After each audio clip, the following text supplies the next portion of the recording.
కడిపికొండ గ్రామంలోని రామ్ చెరువు నిండితే మత్తడి ఏ విధంగా వస్తున్నదో మీరు చూస్తున్నారు.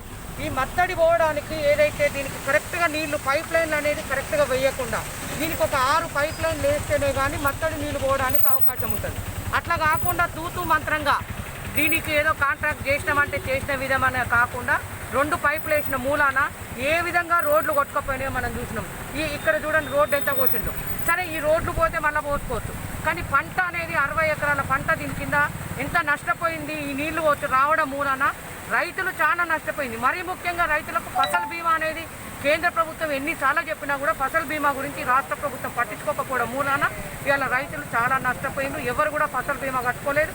కాబట్టి ఇకనైనా ఈ ఏదైతే మళ్ళీ తూతూ మంత్రంగా కాంట్రాక్టులకు ఏదో ఇచ్చినమా చేసినామనేదే కాకుండా ఈ నీళ్లు ఇట్లాంటి ఫ్లడ్స్ వచ్చినప్పుడు ఏ విధంగా పోతే ఎట్లా ఉంటుంది అనే ఆలోచనతోని ఖచ్చితంగా దీనికి పైప్ లైన్లు ఎక్కువ వేయాలి. ఇంతకుముందు కిందికి ఇట్లా రోడ్డు ఉన్నప్పుడు నీళ్లు ఇష్టంగా కరెక్ట్గా పోయేది.